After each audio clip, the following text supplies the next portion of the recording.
Greetings, ladies and gentlemen, this is the Inept General, and welcome to some Total War Warhammer news. We have had the patch notes for the new Foundation update. So this is, for those of you who don't know, who didn't see my preview yesterday, is a large update coming tomorrow to Total War Warhammer that really, for the most part, just changes a whole bunch of upgrade trees for the Legendary Lords.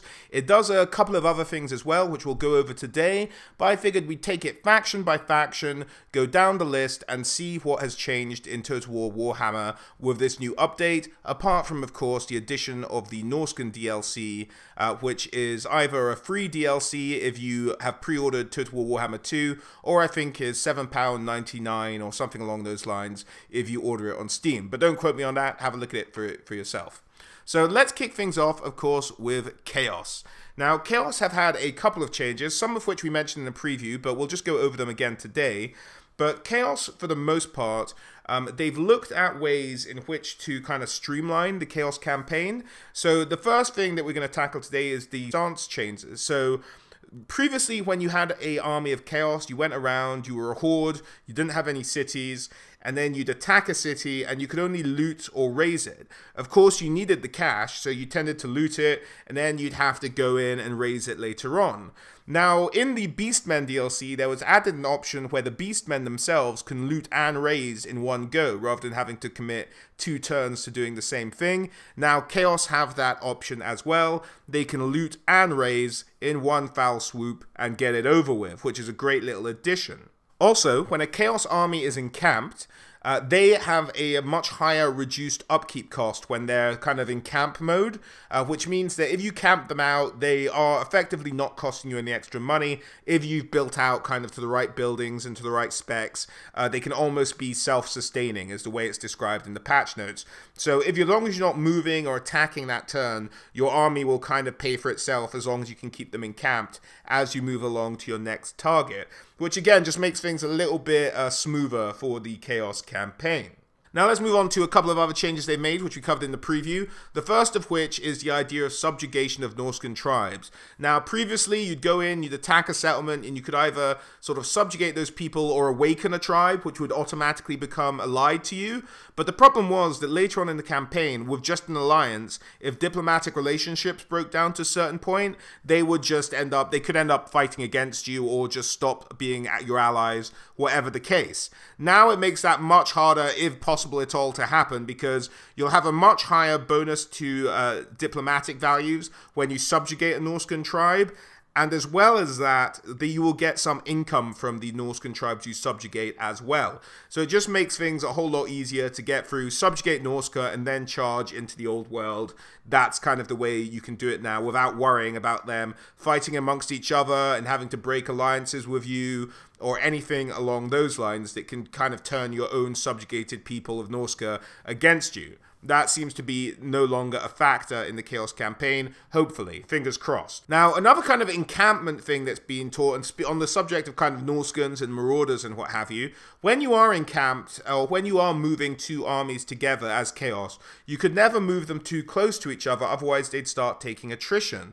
Now, this has been changed. There are still a few units who will take attrition when their 2 armies are close to each other, but most of them won't. The units that will take attrition are Marauders, so you'll have your Marauders and your Marauder cavalry that will take attrition if you have 2 armies too close to each other. But if you build sort of more elite armies, that no longer becomes a problem. You have less and less Norscans involved, so you are able to have armies get together and start fighting forces. It's just if you have Marauders, they'll still take attrition. Nothing else will when you have armies close enough together in Chaos. So that's a great little change. It'll allow you to move through a Chaos campaign a little bit quicker and a little bit smoother as well. There's also been a few changes to Chaos technology, focusing on casualty replenishment and boosting that. As you can see here with these 2 examples, the Path to Ruination and the Lure of Dark Promises, which are kind of the stages you need to hit your technologies on when you are Chaos.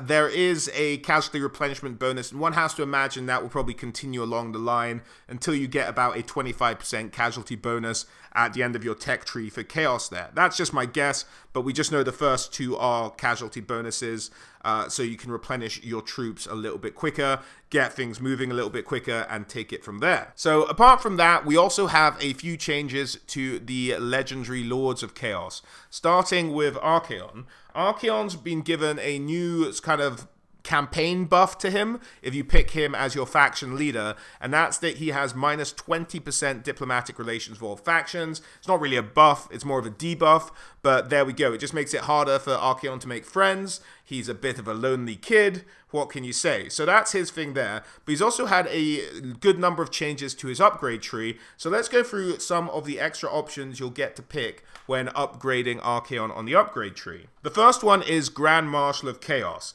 Now this gives any lords or generals he recruits +2 levels when they're recruited. So +2 experience levels. So they'll be able to be upgraded to level 2s or level 3s, in this case, almost immediately. He also has Abyss Forged Armor, which gives his Chaos Warriors minus 8% upkeep and minus 10% recruitment cost. The Chosen Ones, which gives chosen units +6 physical resistance, +4 melee defense, and that's pretty solid in its own right. He has Knights of the Herald, which gives Chaos Knights +8 weapon strength and +8 speed. That +8 speed is pretty great. Distinguished Champions, Exalted Heroes get +2 ranks when they're recruited, so they can jump up 2 levels, and you're able to recruit 1 more as the recruitment cap is increased by 1. Ascension to Demonhood, Winds of Magic Power Reserve +15, Physical Resistance 10%, and +2 Chaos Corruption in the local province. So those are the changes for Archaeon. So, yeah, you know, fairly extensive, pretty good, making him a bit hardier, allowing him to make troops a bit hardier, chosen, knights, warriors, all a bit better under Archaeon's leadership. So let's move on to him, to Kholek.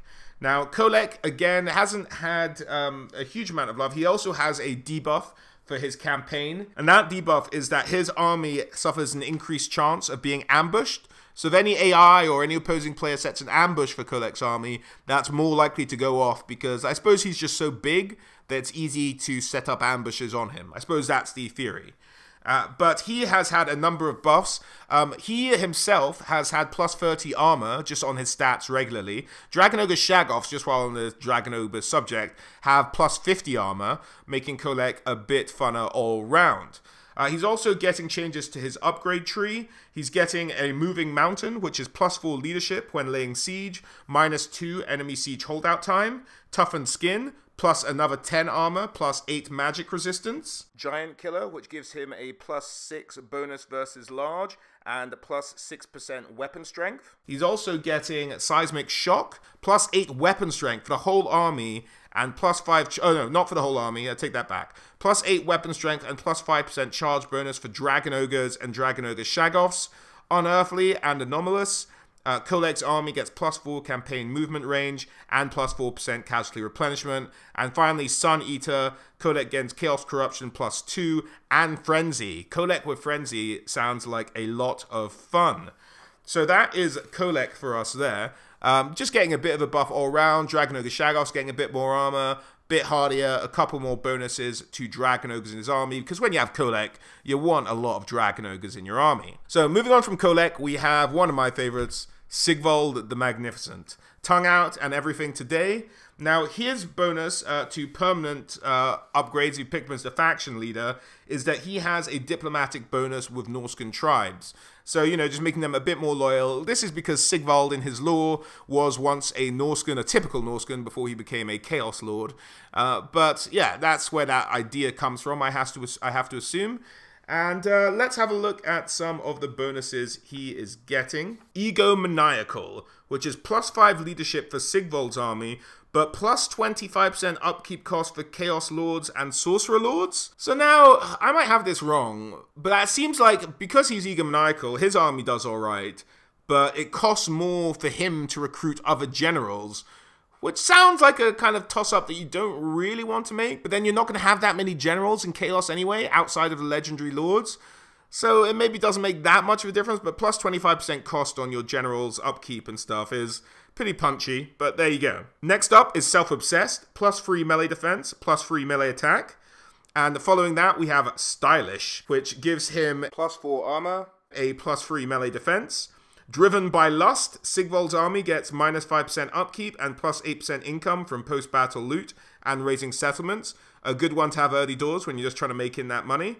And Born to Serve, plus 5% hero action success chance, minus 5% hero action cost. So it costs them less and they're more likely to be successful. That's pretty great. And Unworthy, Sigvald causes terror, just to break enemy units that little bit quicker and to have that terrifying effect. He's terrorizingly handsome, that's what he is, old Sigvald. So there we go. Those are the Chaos Lords and the changes that befallen them. And that's about it, really. One thing I did forget to mention with Archaeon, there's apparently a bug fix where he used to fire, when you used to select him to fire a fireball and the target was out of range, he'd just stop moving. Whereas now, like all other sorcerers, he'll move into the range of the fireball and then fire off the fireball. So that's just a little fix for Archaeon I forgot to mention, or maybe I did mention and I just forgot I did mention it. But there we go. That about sums off Chaos. Let's move on to the Vampire counts. Now, the Vampire counts don't have a huge amount of changes. There are a few changes to the Crypt Horrors. They cost an extra 100 to recruit. And then we have the Terrorgeist. They cost less, minus 200 to recruit than their previous cost. So they've become a lot cheaper to maybe make them more viable option to pick in battles. And on top of that, we have Manfred, who's been given a new permanent kind of upgrade if you pick him as the faction leader. And that one for Manfred is the fact that you will get increased experience of newly recruited Graveguard and Black Knight. So probably a couple more chevrons for them each when you recruit them with Manfred, which is a pretty good bonus. That's about it for Manfred. Most of the changes for the Vampire counts come for Kemmler. Now, Kemmler, we obviously have been exposed that Krell was the old friend, and Krell is one of kind of a spell that he can summon forward. However, at the moment, Krell was taking the same kind of attrition in the battle that all summoned undead units did, but we also have now changes to Kemmler's upgrade tree that can sort of tackle that or remove it altogether. So let's go through some of those changes, shall we? So we've seen his upgrade tree in the preview. Let's move on to Undying Guardian, which degrades, which means Krell's degrading rate is at half the speed. It means that the attrition effect is halved. He also has Immortal Challenger, which gives him Deadly Onslaught and Foe Seeker abilities, which is pretty good. Perpetual Regeneration, Krell gains plus 25% health and plus 10 melee defense. Black Axe, Krell gains plus 5 melee attack and plus 10 charge bonus. Now this one I have a bit of a question about, because in the preview footage we were shown, this is what Black Axe showed us. We see that bonus, but then again we see the ability where Krell's able to be spawned, but his degeneration rate will be halved. Now, I'm not sure if that's just a carryover from the Undying Guardian trait, and it's just included there for the hell of it, or whether it's being halved again by the Black Axe ability. I don't think it appeared in the patch notes, so I'm going to say that's just a carryover from the Undying Guardian. And at the end of that upgrade tree, we have Eternal Bastion, whereby Krell will no longer kind of lose health points just because he's a summoned creature. So that's about it. Krell can just stay in combat longer, fight better. Pretty good upgrade trees, makes him a lot more viable than he was before these upgrades took place. And those are really kind of most of the upgrades for Kemmler himself. Sorry, not Krell, Kemmler. And but Kemmler has a couple of additional upgrades for Necromancers in his armies. Now, I'm pretty sure, the way I've read this in the patch notes and the way it was explained in the preview video yesterday, that these are only applicable to Necromancers when Kemmler is the faction leader. But let's have a look at what these do. The first one is Lord of the Scourge, and that essentially reduces attrition rates by -5, -7, or -10, depending on the level it is. And you have Thrallmaster, which increases the XP bonuses to recruited zombies and skeletons by +2, +4, +6, depending on the level. Recruitment cost by -5, -10, or -15%. And Raise Dead cost by -5, -10, and -15%, depending on the level of Thrallmaster you are there. So that's how those work. And yeah, I think it's good additions to Kemmler. Makes him a bit more viable in battle and a bit more worthy of a pick in multiplayer battles as well. So that about sums it up for the vampire counts. Let's move on now to the Empire. Now the Empire didn't get a lot of changes, but they have had a couple. Let's start off with Karl Franz.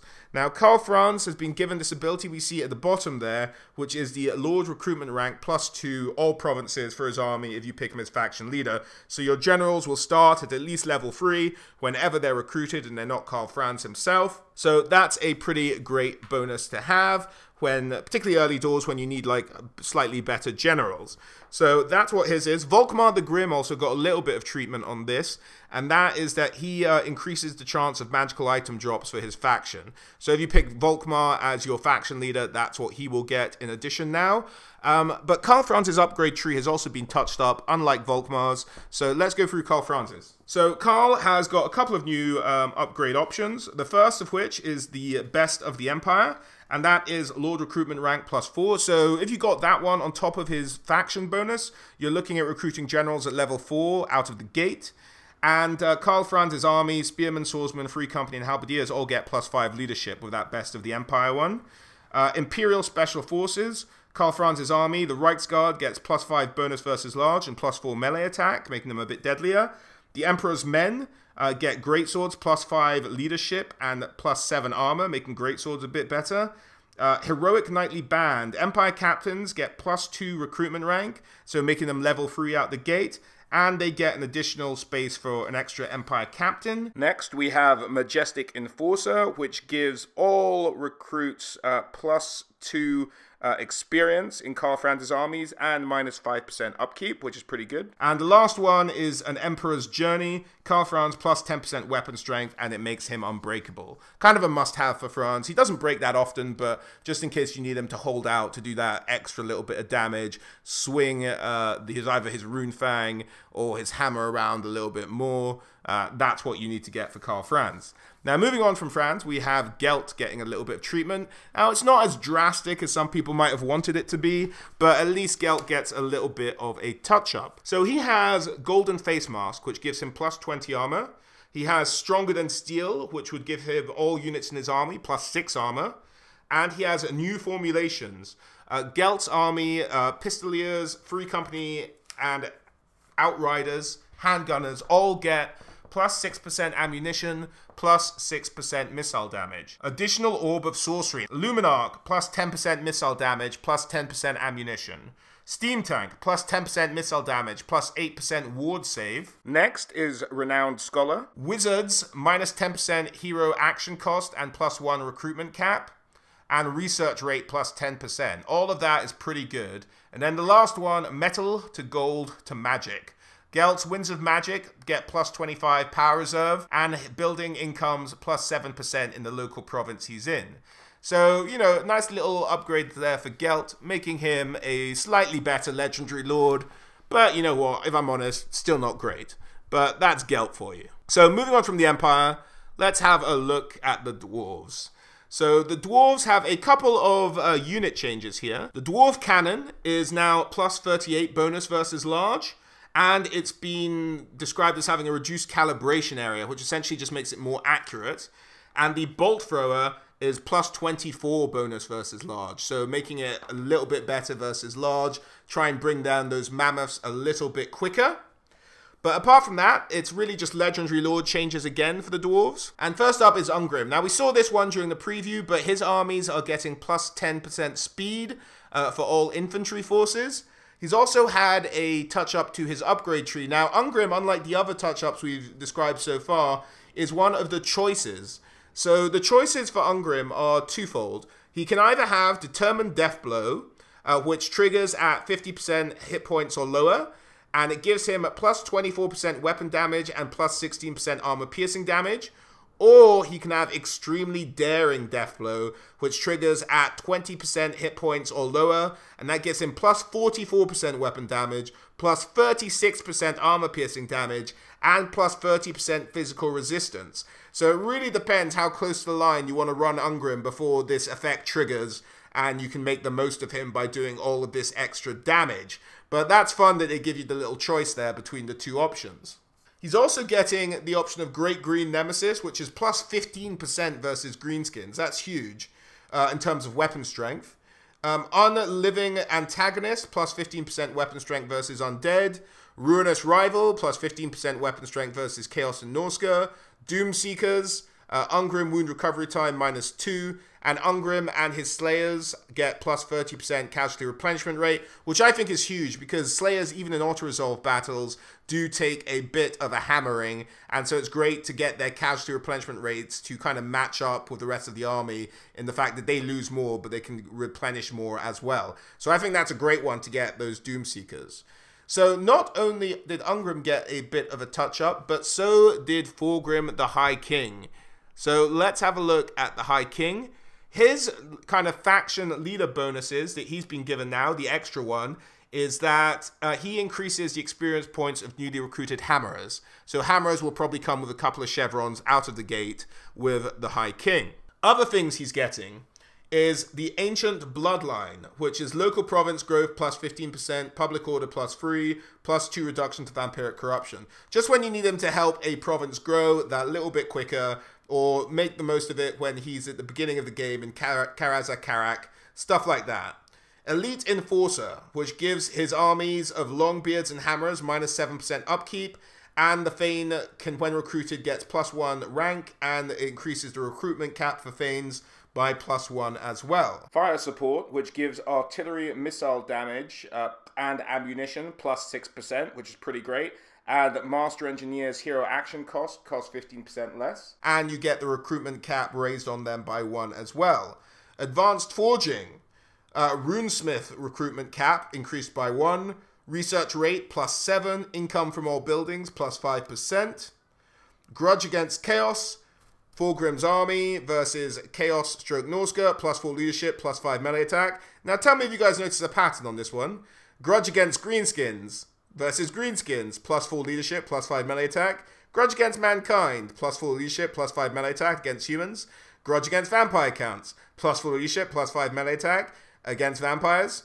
And Grudge Against Elves, guess what? +4 leadership, +5 melee attack there as well. So that about sums it up for Thorgrim and the Dwarves. Let's move on now to the Wood Elves. Now the Wood Elves have had a couple of kind of different changes here.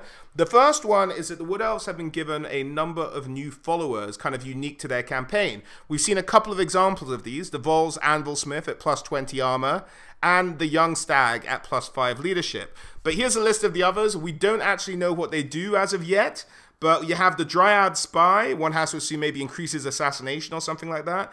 The Royal Standard Bearer, the Hunting Hound, the Hawk Companion, the Elder Scout, the Eternal Guard Commander, and the War Dancer Drummer, and the Forest Spirit. Those are the new followers for the Wood Elves that they can get.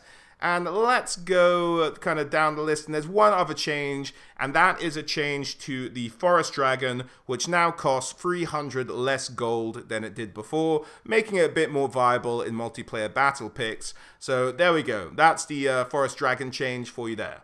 Now, moving on from the Wood Elves, we have the Greenskins. Now, no units have changed for the Greenskins. It's really just changes to their legendary lords. So let's have a look at them. First one up is Grimgor. Now, Grimgor's had a faction trait added to him, and that's the fact that he doesn't lose fightiness when in foreign territory. In fact, he gains +1 fightiness when he is in foreign territory, which is pretty good. Just to stop that one happening. He's also had his upgrade tree changed a little bit as well. So let's go through his upgrade tree a touch here, and we'll see what's changed. The first thing he can do now is Never Second Best, which is +2 Lord Recruitment rank, so immediately putting him up to level 3 when you create General. Black Orc Wrecking Ball, Black Orcs, +4 armor piercing damage, +6% charge bonus. Bigger in Ardor, Orcs and Savage Orc Big Gun units get +5 bonus versus large, and +4 leadership. That's pretty good. He also has Imposing Presence, which just means that Grimgor causes fear when he gets that upgrade. Vitamin Shrooms. Grimgor gets 8% hit points increase. And From the Front, Grimgor gains 15% speed and frenzy. That's a little bit terrifying that you've made Grimgor even faster. But that's about sums it up for the changes to Grimgor. Next, let's move on to Azag the Slaughterer. Now, these are the only two changes for the legendary lords in the greenskin armies. Now, he gets an increase to the research rate of his faction. So you see 10% increase there. That's been added if you pick him as the faction leader. And he has also been given a few changes to his upgrade tree too. The first one for him is Imbued by Madness. Azag's army gets minus 8% attrition, minus 8% upkeep for Orc Boys, Savage Orcs, Orc and Savage Orc Boar Boys, and that's it. And he has the Earth-Shaking Orders, which is Leadership +4 for Orc Boys, Savage Orcs, and Savage Orc Boar Boys, same combination as before. And Melee Defense +5 for Orc Boys, Savage Orcs, Orc and Savage Orc Boar Boys. You can kind of see a rhythm here. And missile damage +8 for Orc and Savage Orc Arrow Boys. So there we go. That's the kind of bonuses he gets for Earth-Shaking Orders. Next up is Insane Visions, which gives the Shamans that Azag recruits +2 recruitment rank out the gate and +1 recruitment cap. After that, we have Not Orky Enough, where Azag's Underway, Beast Path, and Worldroot Interception rate increases by 12%. And enemy siege holdout time by -2. Wild Abandon. Azag gains +10 charge bonus and +4 melee attack. And then Darkest Nimbus. Azag gains +15% Winds of Magic Power Reserve and Regeneration.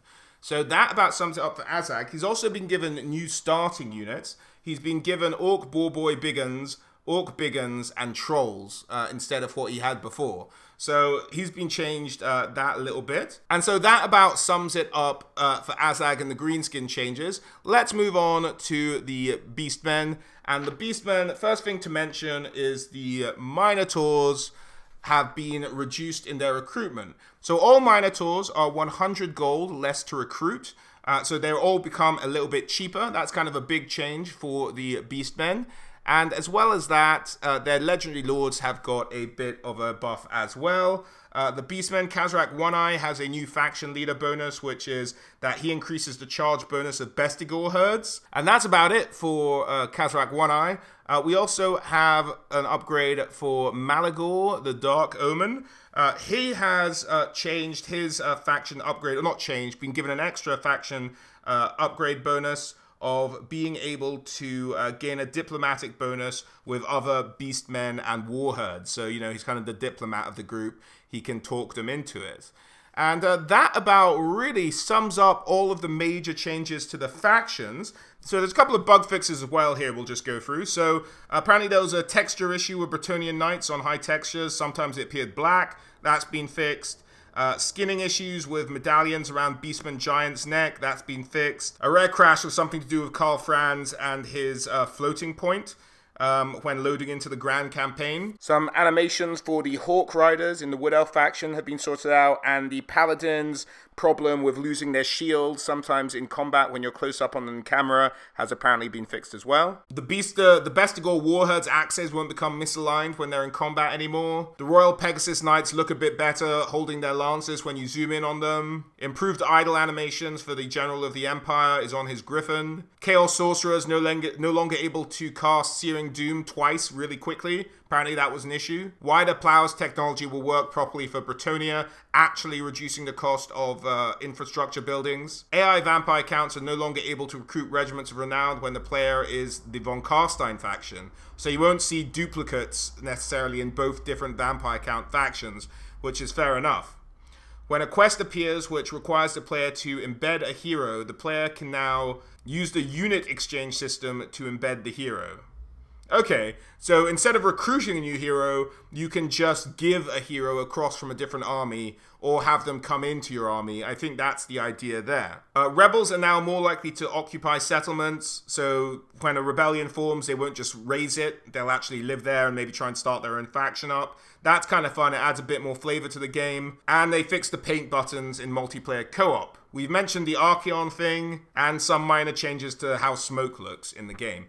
But that's about it really, guys. On the whole, I'm kind of on board with all the changes. Nothing jumped out at me at oh no. I had some reservations early on about the Chaos stuff, thinking it might make the Chaos campaign a bit too easy. But the fact that you can kind of still have to avoid each other early doors, which is the only time you're really particularly vulnerable as the Chaos faction, then that makes it more interesting. But I do fear that later in the game, it will almost make you invulnerable. If you have your legendary lords, guys, all going around with no marauders in their armies, all going around together, the AI will never be able to put up like 6 stacks of AI to fight you all at the same time. It just won't know to do that. So that's my only fear. It just doesn't make you vulnerable in the late game. Whereas the infighting thing, you could kind of take the attrition at that point to get 2 armies together for a turn or 2. But you know what? A lot more people seem to be on board with the chaos changes, and I'm not on board with them necessarily. So good for everybody. The voice of the populace has spoken. I'm willing to go along with it. I just think it's fine when you're a bit like, I get rid of the annoying stuff. Like loot and raise, I think is a good move. Getting the Norscans subjugated easier, I think is a good move. But the idea of like maybe just going around as a huge chaos army together, I think that maybe just completely gets rid of the whole difficulty of the game for Chaos later on in the campaign. But we'll have to wait and see how it plays. I'm looking forward to seeing all these changes implemented, guys. Hope you are too. And I just want to give a special shout out to my patrons, Huli, Reese, Colin, Mateus, Samuel, Matthews, David, Peter, Sign of the Emperor, Niblets, Calef, Nigel, Hankster, Zelha, and James. Thank you guys for supporting me, and thank you all for watching. And I hope to catch you guys all on the next one. All right, guys, thanks very much.